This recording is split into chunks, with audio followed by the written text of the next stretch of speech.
Hello. आज हम पढ़ेंगे अज्ञे द्वारा रचित कविता यह दीप अकेला। इसमें कवि स्नेह और गर्व से भरे हुए दीप की विशेषता बताते हुए उसे पंक्ति में लाने की बात कहते हैं। यह दीप अकेला स्नेह भरा है, गर्व भरा मदमाता, इसको भी पंक्ति को दे दो। तो कवि कहते हैं कि ये दीप अकेला है और इसमें पर्याप्त स्नेह अर्थात तेल भरा हुआ है, स्नेह रूपी तेल। इसमें अपनी पूर्ति का मदयुक्त गर्व भरा हुआ है, इसे दीपों की पंक्ति में मिला दो। तो कहने का तात्पर्य यह है कि यह जन है गाता गीत जिन्हें फिर और कौन गाएगा, पंडुबा यह मोती सच्चे फिर कौन कृति लाएगा, यह समिधा ऐसी आग हटीला बिरला सुलगाएगा, यह अद्वितीय है यह मेरा यह मैं स्वयं विसर्जित। तो कवि कहता है कि व्यक्ति सब कुछ है, सर्वशक्तिमान है, सर्वगुण संपन्न है, किंतु यदि वह अकेला है तो न समाज को उसका लाभ मिलेगा और न ही उसकी शक्ति का समुचित उपयोग होगा। तो इस व्यक्ति के पास ऐसे गीत हैं जिन्हें फिर कोई नहीं गा सकता, न ही कोई सुन सकता है। यह ऐसा गोताखोर है जो सागर से सच्चे मोती ला सकता है। इस जैसे कृतिवान अर्थात भाग्यशाली व्यक्ति को समाज कहाँ से लाएगा। यह तो यज्ञ की वह सामग्री है जिससे अग्नि प्रज्वलित होती है, किंतु यह मनुष्य बहुतों में अकेला है। इसके अभाव में समाजकारी समाज रूपी यज्ञ में समिधा कौन बनेगा। यह अद्वितीय है, यह समाज का है, इसको अपने अहम को त्यागना होगा। इस स्नेह भरे मदमाते अकेले द्वीप को पंक्ति दे दो। यह मधु है स्वयं काल की मौना का युग संचय, यह गोरस जीवन कामधेनु का अमृत पूत पय, यह अंकुर फोड़ धरा को रवि को तख्ता निर्भय, यह प्रकृत स्वयंभू ब्रह्म अयुत, इसको भी शक्ति को दे दो। कवि कहते हैं कि यह व्यक्ति मधुरता के आनंद से भरा हुआ है, युगों के माधुर्य को संचित करके इस टोकरे में इसे स्थान मिला है। यह काल रूपी मधुमक्खियों का छत्ता है या टोकरा है जिसे समय के अनुभवों के बाद संचित किया गया है। इसके गुणों को इच्छा पूर्ति करने वाली देवताओं की कामधेनु का अमृत तुल्य दूध समझो। यह अमृत है, अमृत तुल्य पवित्र दूध है। यह वह शक्ति है जो पृथ्वी के सीने को फाड़कर उसमें से छिपी हुई संपदा को निकालकर विजयी मुद्रा में आकाश की ओर निहारता है। यह मानव प्रकृति से ही उत्पन्न है, यह स्वयं भी पैदा हुआ है, यह परब्रह्म परमेश्वर है, यह सर्वशक्तिमान है, यह सबसे एकांकी तथा समाज से असंबद्ध है। यह दीप अकेला स्नेह भरा है, गर्व भरा मदमाता, पर इसको भी पंक्ति को दे दो। तो इसे समाज की मुख्य धारा में खड़ा कर दो। तो कहने का तात्पर्य कि इसके समाज को सौंप दो। ये व्यक्ति गर्व में मदमस्त है, शक्ति से युक्त है, अतः इसे समाज में स्थान दे दो, क्योंकि समूह में मिलकर ये दीप रूपी व्यक्ति अधिक प्रकाश फैलाएगा। यह वह विश्वास नहीं जो अपनी लघुता में भी कांपा, वह पीड़ा जिसकी गहराई को स्वयं उसी ने नापा, कुत्सा अपमान अवज्ञा के दुधवाते कड़वे तम में, यह सदा द्रवित चिर जागरूक अनुरुक्त नेत्र उलम्ब बाहु, यह चिर अखंड अपनाया जिज्ञासा प्रबुद्ध श्रद्धा श्रद्धा में, इसको भी भक्ति को दे दो। तो कवि कहते हैं कि मनुष्य को अपने ऊपर इतना अटूट विश्वास है कि वह वहाँ भी अपने गंतव्य से नहीं हटता है जहाँ इसे अपनी लघुता या कमी का अभाव का पता होता है। ये अपने अभावों को जानते हुए भी विश्वास के बल पर आगे बढ़ने का प्रयास करता है और असफल होते होते एक दिन सफलता के शिखर को छू लेता है। तो मनुष्य अपने पथ पर आगे बढ़ते समय जिन कष्टों को झेलता है उसे वह स्वयं ही जानता है। इसकी कोई निंदा करे या कोई उससे घृणा करे, उसे कोई अपमानित करे या उसका तिरस्कार करे, इन सारी परेशानियों के बीच वह हमेशा समाज के दुखों से दुखी होकर अपने लक्ष्य की ओर बढ़ता रहता है। वह अपने कर्तव्य के प्रति जागरूक रहता है तथा उसके नेत्रों से सदैव प्रेम टपकता रहता है। यह मनुष्य अपनी बाह ऊपर उठाकर सदैव सभी की सहायता करने के लिए तैयार रहता है। वह नित्य नवीन जानकारी के लिए हमेशा उत्सुक रहता है। यह दीप अकेला स्नेह भरा है, गर्व भरा मदमाता, पर इसको भी पंक्ति को दे दो। तो उसकी बुद्धि अत्यंत तीव्र है, वह श्रद्धावान है, ऐसे मानव को भक्ति को दे दो, अर्थात इसे समाज को समर्पित कर दो। यह दीपक अर्थात मानव स्नेह से भरा हुआ है, वह अपनी आस्था के कारण गर्व से युक्त होकर मदमस्त हो रहा है, अतः इसे पंक्तिबद्ध कर दो, अर्थात शक्ति संपन्न उस मानव को समाज से जोड़ दो। तो मनुष्य की महानता और उदारता का वर्णन यहाँ किया गया है कि मानव की जो संघर्षमयी शक्ति है उसका व्यापक उल्लेख हुआ है, और ये बात जो है प्रतीकों के और बिंबों के माध्यम से कही गई है। फिर है 26 जनवरी शीर्षक कविता, जो इसमें भारतीय गणतंत्र दिवस को लेकर के स्वतंत्रता प्राप्ति और देश में नवयुग के आरंभ का उल्लेख किया गया है। आज हम युगों के स्वप्न को यह नई आलोक मंजूषा समर्पित करते हैं। आज हम अक्लांत ध्रुव अविराम गति से बढ़े चलने का कठिन व्रत धर रहे हैं। आज हम समवाय के हित स्वेच्छया आत्म अनुशासन नया यह वर रहे हैं।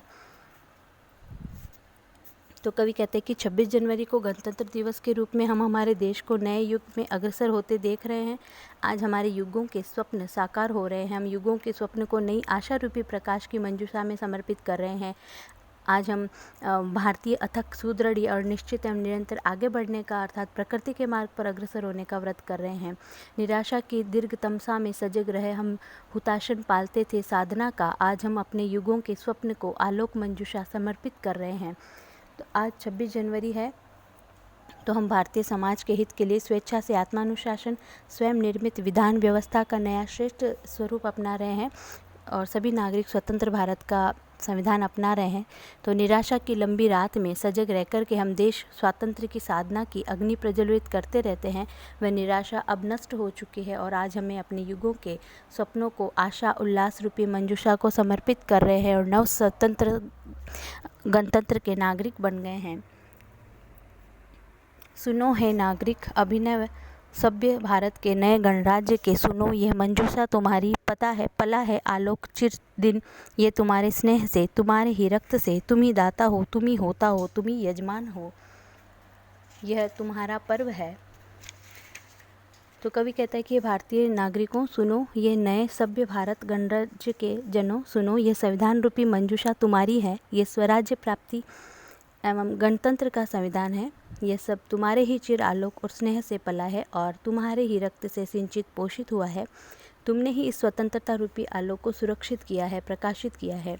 तुम ही इस गणतंत्र रूपी यज्ञ के मंत्र पाठक ऋषि हो, तुम ही यज्ञ करने वाले यजमान हो, और तुम ही इसके आयोजक भी हो। ये गणतंत्र दिवस तुम्हारा ही पवित्र दिन है। भूमि सुत इस पुण्य भू की प्रजा, सृष्टा तुम ही हो इस नए रूपाकार के, तुम ही से उद्भूत होकर बल तुम्हारा, साधना का तेज तप की दीप्ति तुमको नया गौरव दे रही है। ये तुम्हारे कर्म का ही प्रस्फुटन है। तो हे भारत भूमि के पुत्र, हे पुण्य भूमि भारत की प्रजा, तुम ही इस नए गणराज्य के रचनाकार हो। तुमने ही इसकी रचना की है, और तुम्हारी ही शक्ति से इस गणतंत्र का उद्भव हुआ है। तुम्हारी ही साधना तथा तप से इसके तेज का प्रचार हुआ है, प्रसार हुआ है। गणतंत्र की ये ज्योति तुम्हें और गौरव प्रदान कर रही है। ये भारतीय गणतंत्र तुम्हारे ही श्रेष्ठ कर्मों से विकसित हुआ है। इसलिए है राष्ट्र के सच्चे निर्माता भारतीय नागरिकों तुम्हारी जय हो। ये भारत भाग्य विधाता तुम्हारी जय हो।